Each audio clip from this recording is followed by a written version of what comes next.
जनता आवाज news channel, आवाज जागरूक जनतेचा। थकीत पैसे न मिळाल्याने सांगलीतील कंत्राटदाराने संपवले जीवन, यावरून माजी खासदार राजू शेट्टींनी व्यक्त केला संताप।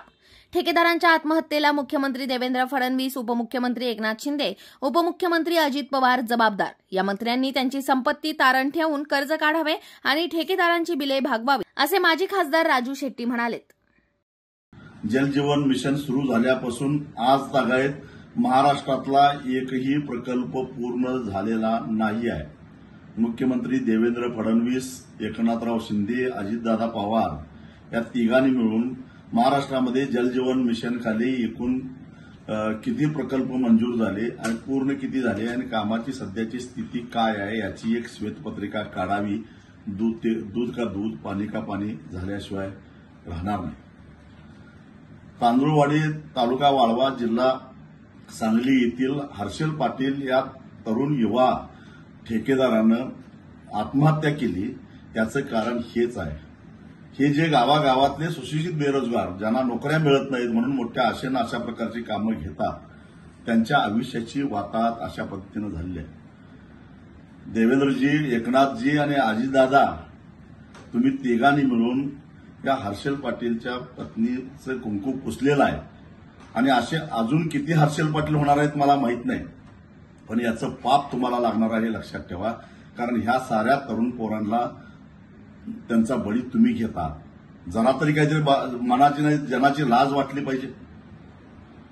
महाराष्ट्रामध्ये सार्वजनिक बांधकाम खातं आणि हे जे जलजीवन मिशनचे मिळून जे काही वेगवेगळ्या ठेकेदारांनी कामं केलेली आहेत, तुम्ही वर्क ऑर्डर काढली, प्रशासकीय मान्यता दिली, कामं पूर्ण झाली, परंतु हे ठेकेदार मंत्रालयामध्ये हेलपाटे घालतात। असे 90,000 कोटी रुपयाची थकबाकी राहिलेली आहे। याची एखादा श्वेतपत्रिका काढा।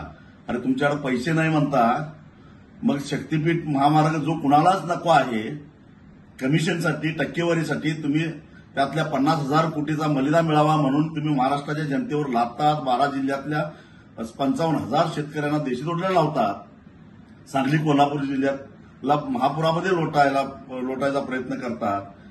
भूमी संपादनासाठी 20,000 कोटी रुपयाचं तुम्ही हुडकोकडनं जे काही कर्ज काढलेलं आहे, देऊन टाका या ठेकेदारांना थोडं थोडं। शक्तीपीठाची काही गरज आहे का आता? आणि म्हणून हे जे काय कारस्थान तुम्ही केलेलं आहे, खरं तर सवंग लोकप्रियतेच्या घोषणा जाहीर करायच्या आणि सरकारच्या तिजोरीतल्या पैशांना मतदारांना बोलवायचं, त्यांची मतं घ्यायची, सत्तेवर यायचं, हे जे पाप ऑक्टोबर 2024ला तुम्ही केलेलं आहे त्याची ही आलेली विषारी फळं आहे। या आतापर्यंत महाराष्ट्रामध्ये फक्त शेतकरीच आत्महत्या करत होते, आता ठेकेदार आत्महत्या करायला लागलेले आहेत।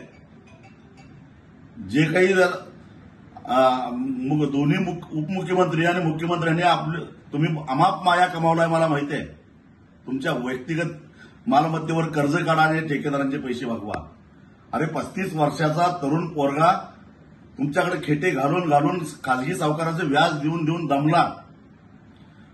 लहान 5 वर्षाची मुलगी उघड्यावर ठेवून तरण्याबाण पत्नीला बेसहारा करून वृद्ध आईवडिलांना वाऱ्यावर सोडून हा पोरगा आत्महत्या करतोय।